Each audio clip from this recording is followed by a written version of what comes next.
जय Hind and hello guys, स्वागत है आपका आपके अपने YouTube चैनल ज्ञानदेव होस्ट में। और इस वीडियो में मैं आपको बताने वाला हूं रेलवे रिक्रूटमेंट सेल यानी कि RRC northern railway ALP JE technician online form 2023 के बारे में कि कैसे आप लोग इस नई भर्ती का फॉर्म फिलअप कर पाएंगे। यहाँ पर आपको स्टेप बाय स्टेप बहुत ही अच्छे से बताया जाएगा और आपको पहले ये भी बताया जाएगा कि कौन लोग ये फॉर्म भरने के लिए एलिजिबल है। एंड देन अगर आप एलिजिबल है तो आप इस वीडियो को आगे देख करके फॉर्म को भर लीजिएगा। गाइज अगर आपने अभी तक वीडियो को लाइक नहीं किया तो यार लाइक कर दो, क्योंकि आपके एक लाइक करने से ज़्यादा कुछ नहीं मोटिवेशन मिलता है और मोटिवेशन मेरे लिए बाकी सभी चीज़ों से बढ़कर है, ताकि मैं आपके लिए आगे भी इस प्रकार के जो अपडेट है वो लेकर के आता रहूं। अब चलिए फिर से पॉइंट पर आते हैं। अभी आप यहाँ पर जो वीडियो में देख सकते हैं हमारी ऑफिशियल वेबसाइट jobsgyan.in है, इसका लिंक वीडियो के डिस्क्रिप्शन में दिया है। जैसे ही आप ये लिंक ओपन करेंगे आपके सामने इस रिक्रूटमेंट की जानकारी आ जाएगी, जहाँ पर आप जानेंगे कि इसमें आपके टोटल 323 पद है, जिसके फॉर्म आप 28 अगस्त 2023 तक भर पाएंगे। एंड यहाँ पर कोई भी एप्लीकेशन फीस आपसे नहीं रखी है और यहाँ पर कौन सी पोस्ट के लिए कितनी वैकेंसी है वो आप चेक कर सकते हैं। गाइज अब आप यहाँ पर ऑफिशियल नोटिफिकेशन PDF के ऊपर क्लिक करेंगे तो नोटिफिकेशन आपके सामने आएगा, जहाँ पर आपको जानने को मिलेगा जनरल डिपार्टमेंटल कॉम्पिटिटिव एग्जामिनेशन यानी कि GDC, जिसका मतलब ये हो जाता है कि इसमें नॉर्मल कैंडिडेट यानी कि फ्रेशर कैंडिडेट अप्लाई नहीं कर पाएंगे।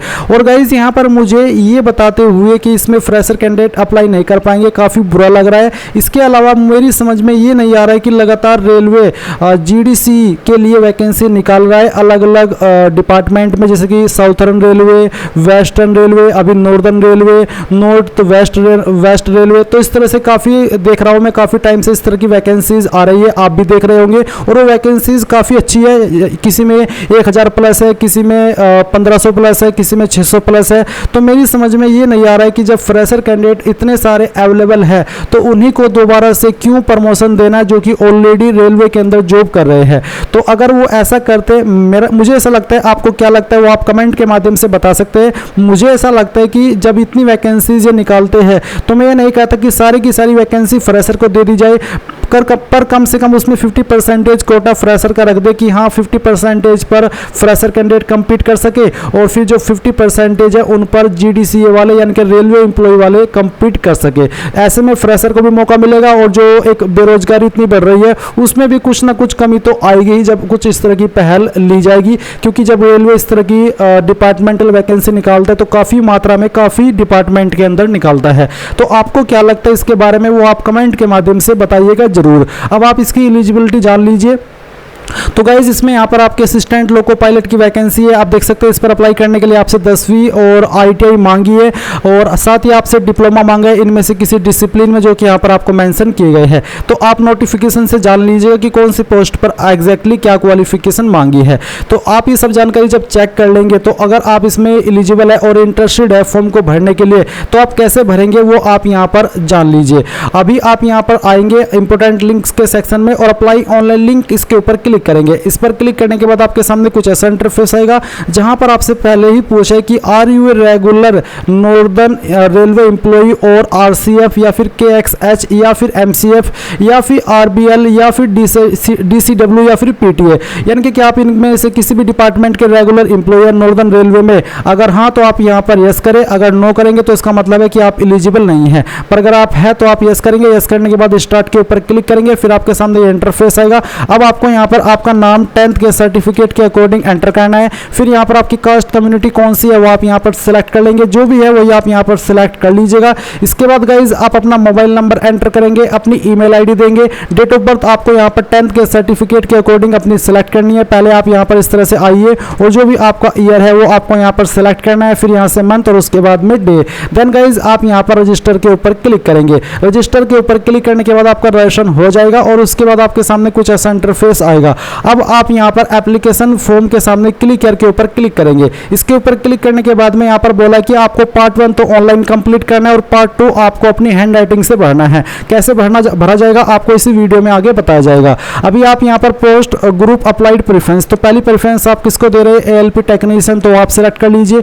सेकंड प्रेफरेंस आपको किसको देनी है वो आप यहाँ पर सिलेक्ट कर लेंगे। एंड इसके बाद में तीसरी प्रेफरेंस आपको किसको देनी है वो भी आप यहाँ पर सिलेक्ट कर लीजिए। इसके बाद है are you confirm post group preference, यानी कि ये जो आपने पोस्ट ग्रुप प्रेफरेंस दिया कि आप इसको कंफर्म कर रहे हैं तो आप यहाँ पर यस कर दीजिए। इसके बाद आता है पोस्ट एग्जाम ग्रुप। तो यहाँ पर exam group for ALP technician, तो आप अपना सेलेक्ट कर लीजिए। इलेक्ट्रिकल इंजीनियरिंग यानी कि किसके माध्यम से आप अप्लाई कर रहे हैं पोस्ट पर, वो आपको सेलेक्ट करनी है। सेकंड आपकी जो जेई है, इस पर आप इन क्वालिफिकेशन से अप्लाई कर सकते हैं जो कि यहाँ पर मेंशन की गई है। तो आपके पास इनमें से कौन से वो आप सेलेक्ट कर लेंगे। नाउ गाइज मैं आपको बताना चाहूंगा एसके बुक्स रीजनिंग के बारे में, जो कि हिंदी और इंग्लिश दोनों के अंदर अवेलेबल है। और इस बुक को पब्लिश किया गया है Shri Krishnan publisher private limited, जो कि इंडिया की one of biggest book publication company है, जिसके द्वारा बेहतरीन बुक पब्लिश की जाती है, जहां पर आपको सभी जानकारी बहुत ही अच्छे से दी जाती है। एंड अगर मेनली बात करें इस बुक की, तो इस बुक के अंदर आपको क्या क्या देखने को मिलेगा वो आप लोग जान लीजिए। इसमें आपको वर्बल, नॉन वर्बल और लॉजिक का कंप्लीट और कॉम्प्रिहेंसिव कलेक्शन मिलेगा। साथ ही आपको टॉपिक वाइज प्रत्येक पॉइंट का इजी एक्सप्लेनेशन भी इस बुक के अंदर मिलेगा। इसके अलावा based on new competitive exam pattern, यानी कि पूरे न्यू कॉम्पिटिटिव एग्जाम पैटर्न के साथ में ये बुक आपको मिलने वाली है। इसी के साथ with shortcut tricks and practice exercise, यानी कि शॉर्टकट ट्रिक्स भी इस बुक के अंदर होगी, प्रैक्टिस एक्सरसाइज भी इस बुक के अंदर होगी। तो ये एक आपकी बेस्ट बुक है आपकी रीजनिंग की प्रिपरेशन करने के लिए। चाहे आप किसी भी एग्जाम की रीजनिंग की प्रिपरेशन कर रहे हैं तो आप लोग इस बुक को परचेज कर सकते हैं।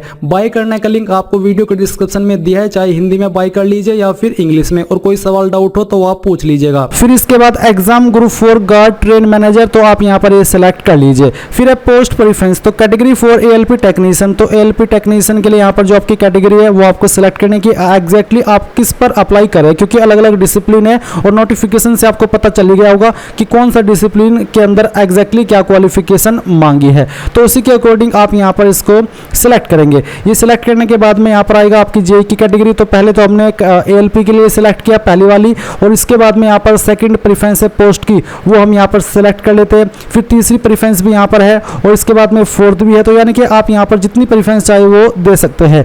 इसके बाद गाइज यहाँ पर आपकी जो कैटेगरी है जेई की वो आप सिलेक्ट कर लेंगे इसी प्रकार से जैसे कि अभी मैंने आपको सिलेक्ट करके दिखाई। फिर आप यहाँ पर ट्रेन मैनेजर को भी सिलेक्ट कर लेंगे। इसके बाद आती है कैंडिडेट डिटेल। तो यहाँ पर गाइज आपके सामने है लैंग्वेज। तो लैंग्वेज आपको यहाँ पर अपनी इंग्लिश या फिर हिंदी वो सिलेक्ट कर लेनी है, जो भी है वो आप सिलेक्ट कर लीजिएगा। इसके बाद नेम ऑफ द कैंडिडेट यहाँ पर दिया है, फादर नेम आप एंटर करेंगे। जेंडर यहाँ से आपको अपना सिलेक्ट कर लेना है और कास्ट कम्युनिटी आपकी दी गई है जो कि आपने अभी भरी है। और इसके बाद में बॉडी मार्क, आपकी बॉडी के ऊपर वो निशान जिससे आपके शरीर की पहचान होती है वो आप यहाँ पर लिख देंगे। इसके बाद में यहाँ पर कोई दूसरा मार्क भी है तो आप लिखेंगे, नहीं तो आप खाली छोड़ देंगे।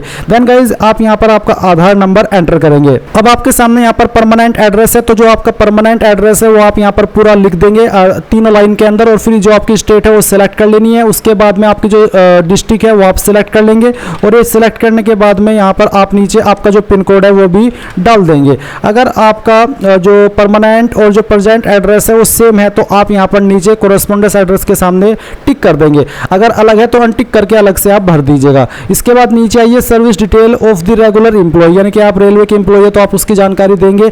आपकी जो प्रेजेंट डेजिग्नेशन यानी कि वर्तमान पद का नाम क्या है वो आप लिखेंगे। आपने कब ज्वाइन किया था वो बताएंगे। इनिशियल मेडिकल कैटेगरी आपको सिलेक्ट कर लेनी है। बेसिक प्रेजेंट पे क्या है वो आप लिखेंगे। प्रेजेंट पे लेवल आप यहाँ पर सिलेक्ट कर लेंगे जो भी है आपका। इसके बाद में आपका आई पास नंबर आप देंगे। HRMS ID आप यहाँ पर देंगे। PF नंबर देंगे। डिवीजन यूनिट आप सिलेक्ट कर लेंगे। डिपार्टमेंट आप यहाँ पर सिलेक्ट करेंगे कि कौन सा है। कंट्रोलिंग ऑफिसर यहाँ पर आप देंगे जो कौन है आपके कंट्रोलिंग ऑफिसर। इसके बाद में palace of posting, exact name of the palace and correct railway code, यानी कि आपको palace of posting exact name देना है और आपको यहाँ पर जो रेलवे कोड है वो भी लिखना है। इसके बाद आती है एजुकेशनल क्वालिफिकेशन। तो आप सबसे पहले 10th की इन्फॉर्मेशन देंगे। 10th आपने किस बोर्ड से की है वो आपको यहाँ पर सिलेक्ट कर लेना है। इसके बाद में कब आपने पास कर ली थी आपकी 10th वो आप यहाँ पर सिलेक्ट कर लेंगे। इसके बाद आपके जो नंबर आपको आए थे 10वीं के अंदर वो आप लिखेंगे। आउट ऑफ टोटल मार्क्स, तो कितने में से आपको पहले तो आप यहाँ पर जो ऑब्टेन्ड मार्क्स हैं वो लिखेंगे जो नंबर आपको 10वीं के अंदर आए थे। तो चलिए हम यहाँ पर इसको लिखते हैं और कितने में से आए थे वो आप टोटल मार्क्स के अंदर यहाँ पर लिख देंगे। परसेंटेज आपकी यहाँ पर आपको अपनी एंटर करनी है। इसके बाद में गाइज यहाँ पर नीचे आपको 12वीं की इन्फॉर्मेशन देनी है। सेम वे में बताइए कि किस बोर्ड से आपने की है। इसके बाद में किस साल के अंदर पास की है वो साल आपको यहाँ पर सिलेक्ट कर लेना है। कितने नंबर आपको 12वीं के अंदर आए थे वो आप यहाँ पर डाल दीजिए और कितने में से आए थे वो आप आउट ऑफ टोटल मार्क्स के अंदर एंटर करेंगे और यहाँ पर अपनी परसेंटेज फिल कर देंगे। ग्रेजुएट में अगर आपके पास इनमें से ग्रेजुएट जो है आपकी वो आपने किस यूनिवर्सिटी से की है जो कि यहाँ पर आपको मेंशन की गई है। अगर इनमें है तो वो, नहीं तो आप अदर भी सिलेक्ट कर सकते हैं। अदर सिलेक्ट करके आप खुद से अपनी यूनिवर्सिटी का नाम दे सकते हैं। अगर इन्हीं में है तो वो आप आप यहाँ पर सिलेक्ट कर लीजिएगा। किस साल के अंदर आपने पास कर ली थी वो आप सिलेक्ट कर लीजिए। ऑब्टेन्ड मार्क्स यहाँ पर लिखेंगे और आउट ऑफ टोटल कितने में से ये नंबर आपको आए थे वो लिखिएगा और परसेंटेज यहाँ पर आपको देनी है।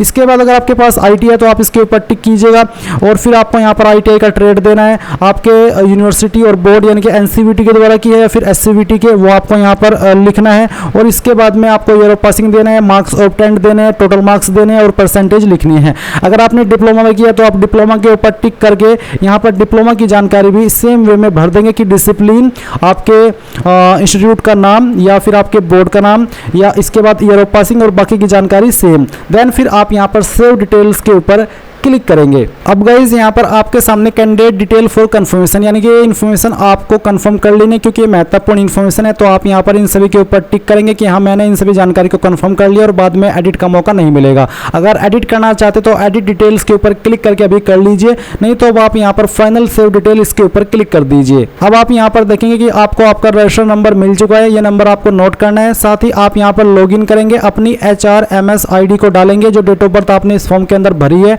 वो आप यहाँ पर सिलेक्ट करेंगे एंड देन लॉगिन कर लेंगे। नाउ गाइज यहाँ पर आपके सामने आता है upload photo sign and thumb impression, तो आप क्लिक करके ऊपर क्लिक करेंगे। इसके ऊपर क्लिक करने के बाद आप जान लीजिए कि जो आपका फोटो है इसका साइज 10 से 50 KB के बीच में फॉर्मेट JPG का रखा है। तो आप चूज फाइल के ऊपर क्लिक कीजिए, जहाँ पर भी आपकी फोटो फाइल है वो आपको सेलेक्ट करनी है, यहाँ से ओपन करनी है। तो आपका फोटो इस तरह से यहाँ पर आएगा अपलोड फोटो के ऊपर क्लिक करके। अब आप अपना सिग्नेचर अपलोड करेंगे, इसका साइज भी सेम रखा है, जहाँ पर भी साइन है सिलेक्ट कर लीजिए, यहाँ से ओपन कीजिए और अपलोड साइन के ऊपर क्लिक करके अपलोड कर दीजिए।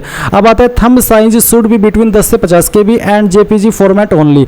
लेफ्ट थंब इंप्रेशन तो मेल कैंडिडेट को अपलोड करना है, अगर आप फीमेल है तो आपको यहाँ पर राइट थंब का जो इंप्रेशन है वो अपलोड करना है। तो आप चूज फाइल के ऊपर क्लिक कीजिए, यहाँ पर फाइल है सेलेक्ट कीजिए और यहाँ से ओपन करके अपलोड थंब के ऊपर क्लिक करके इसको अपलोड कर दीजिए। अब आप सेव इमेज के ऊपर क्लिक करेंगे। अब आपके सामने आता है एप्लीकेशन डिटेल्स प्रिंट, आप इसके ऊपर क्लिक कीजिए। इसके ऊपर क्लिक करने के बाद आपके सामने ये आ चुका है। अब आप यहाँ पर प्रिंट के ऊपर क्लिक करके इसको प्रिंट कर लीजिए। अगर आपके पास प्रिंटर अभी मौजूद नहीं है तो आप इसको भी PDF के रूप में सेव कर लीजिएगा और बाद में आप इसको प्रिंट करा लीजिएगा। फिर आप यहाँ से इसको क्लोज कीजिए। क्लोज करने के बाद में यहाँ पर आपके सामने कुछ ऐसा इंटरफेस है। अब आप यहाँ पर आने के बाद में candidate login here to view print application, इसके ऊपर क्लिक कीजिए। फिर से लॉगिन का पेज आएगा, अपनी HRMS ID डालिए, डेट ऑफ बर्थ डालिए एंड देन लॉगिन कर लीजिए। लॉगिन करने के बाद में आपके सामने सेम इंटरफेस है। अभी गाइज आपको यहाँ पर ये बोला है upload application form duly signed by controlling officer. तो बेसिकली जो आपने आपका ये जो एप्लीकेशन फॉर्म प्रिंट किया है इसी में आपको नीचे बोला है कि आपको ये जो फॉर्म है ये भरने के बाद में